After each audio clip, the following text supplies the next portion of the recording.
It's been a month already, but Deadrock Chapter 15 is here, and I know you're probably tired of me saying this every chapter, but this was another solid chapter.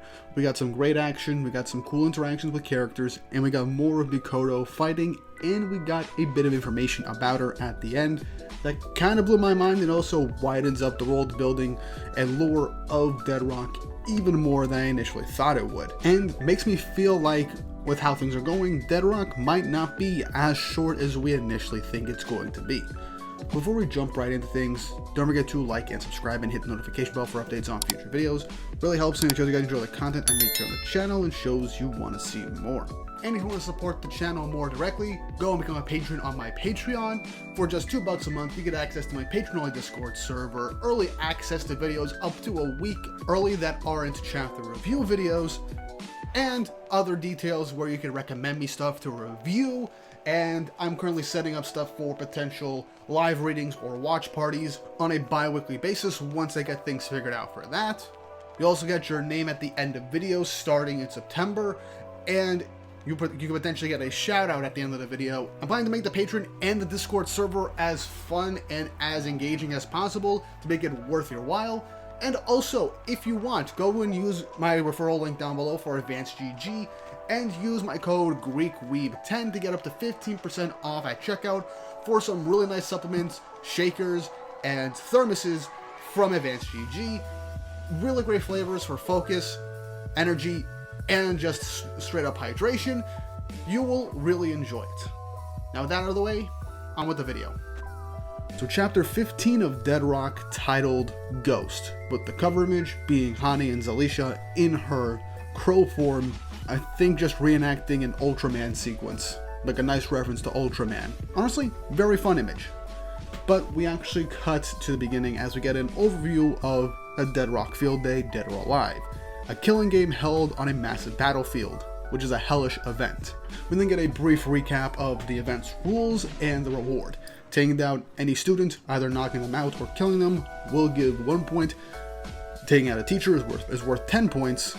And the class with the most points will be able to get an audience with God. As we then cut to more of Class F, Hani, Chaco, and Frere just wiping the floor with a couple of fodder students at the academy. With Class F having now 4 points and Frey just loving the fight, as Hani's just reiterating that all the students are basically killing each other in this event. So, keeping a level ahead, despite the fact that this is a school where demons kill each other daily. Still nice to have a bit of a kind of borderline of morality. And we're kind of talking about people in the same school. But whatever, it is what it is. But we then cut back to Yakuto, where he is, as he's realizing that they have 4 points, and that 2 more people were defeated by the rest of his class. It goes on to say that even though Class F is small, that just means they have more prey for them to take on. Which is true, their class is very small, but in comparison to like the hundreds of students that are at Deadrock, they have a tendency to get a lot of points, and since they're a smaller class, they'll seem like easy targets for just the fodder of the school, making it easier for the relatively strong characters in Class F to just knock them out one at a time. There's also Bebel just chilling in the caverns underneath Deadrock, doing these weird equations from the last chapter. They'll probably show up at some point, and I'm curious to see what they're doing. But yeah, Yakuto is kind of giving a bit of confidence, saying that once they win, they'll be able to get an audience up close and personal with God. It's then that somebody calls out nice in a pretty jovial tone as we go to the next page, showcasing this delinquent looking character, giving me Mikey from Tokyo Revengers vibes. If this guy's blonde, I am convinced that he is just flat out inspired by Mikey from Tokyo Revengers. Say what you will about the manga. I have not read the manga. I heard some things about it, but either way, Tokyo Revengers was and still kind of is insanely popular, especially with its anime. But moving on, this character introduces himself as Ares, a third year, saying it's nice to meet Yakuto, the first year. Yakuto says, "I'd be happy to fight you, senpai," but Ares just tells him to hold off, as he then stops Yakuto dead in his tracks.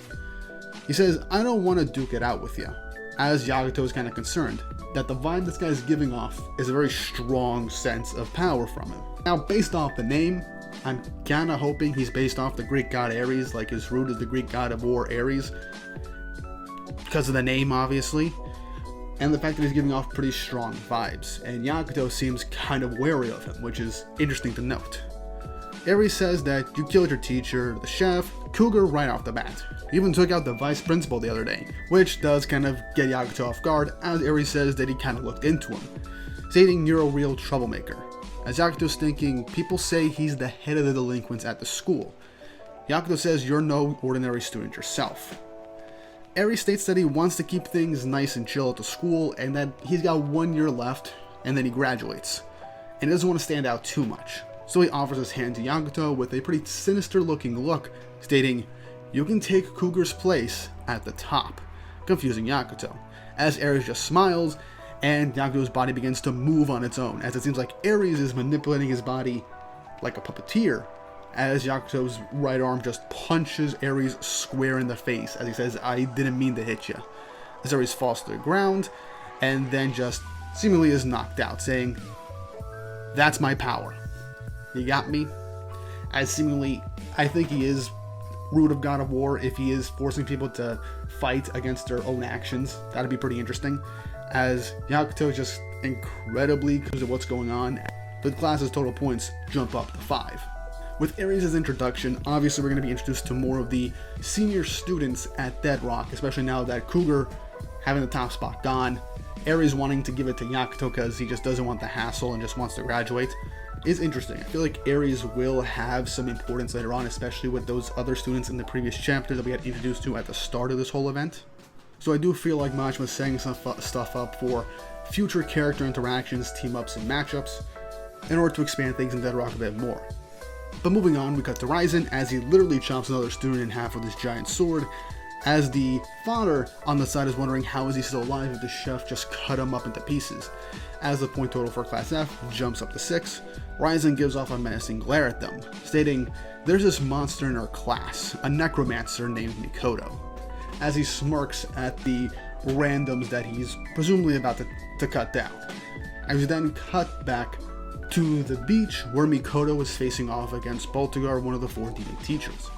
As he states, watch me die? That's hilarious. Did I do something to make you hate me? Very off the bat, this guy's going to be doing very bad sea and ocean related puns throughout the chapter. I am not going to say it because it just makes me cringe every single time I read it. But I guess this is the quirk Majima decided to give to this villain. On an offhand panel, MIKOTO smirks, as in a nice, glorious 2-page spread, she unleashes an army of zombies as she says, meet your doom. And she basically sicks a ton of zombies from the beach's ground, showcasing that this area had a lot of corpses and dead bodies buried underneath all the sand, and is about to unleash them upon Baltigar. Baltigar says, oh, you took down the vice principal, so it seems. You misunderstood. One of the 4 demon teachers can't be beat by a single student on her own, as he's incredibly confident that he's going to take her out pretty easily, as he then unleashes a bunch of water pillars from underneath the sand, basically decimating her zombie and skeleton army, as she's surprised that water came up from under the ground. Baltigar then uses the tentacles of his head to grab her and just fling her around the battlefield like a rag doll, and then plunges her deep into the water. MIKOTO then opens her eyes and then begins to unleash a bunch of skeleton fish from the bottom of the ocean and tries to sick them onto Baltigar. Baltigar is like, oh, an ocean of fun, as he then just blows a stream of water, completely destroying all of the skeletons that MIKOTO conjured to take him on.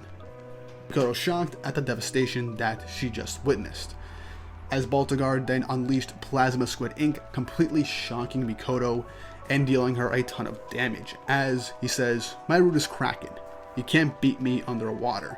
Which, I mean, yeah, he's water-based. People with abilities, and I guess in this case roots based off of creatures from the water, are going to have a huge advantage in the water, as MIKOTO then slowly starts to descend down into the water and sink.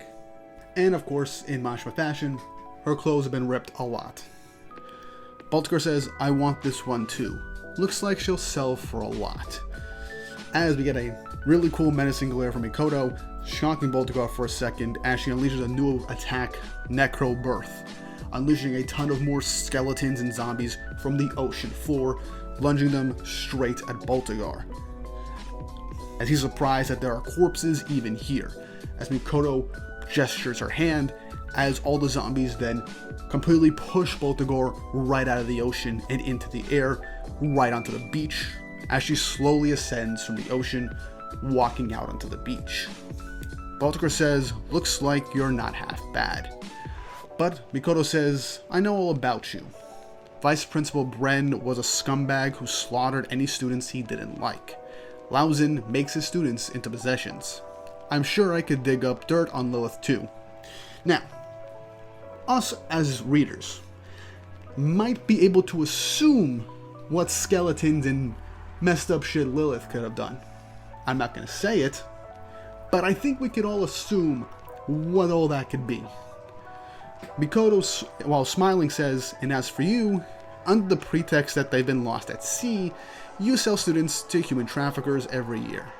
As Baltagar is smiling, saying, "Well, they net me a ton of cash. It makes me happy as a clam." As Mikoto says, "Oh, so you admit it." As Baltagar, incredibly proud, says, "What of it, little lady? That's my privilege as ruler of the seas." Mikoto raises her hands as she then conjures up a badge, stating, "On behalf of the Demon World Secret Service Agency Ghost, I will hereby execute you," in a really awesome 2-page spread. As Baltagar is scared shitless, as back to Yakuto ending off the chapter, Eri says, "So Ghost made their move." As Yakuto, either shocked or surprised of the name Ghost, either knowing who they are or not knowing who they are, ends the chapter.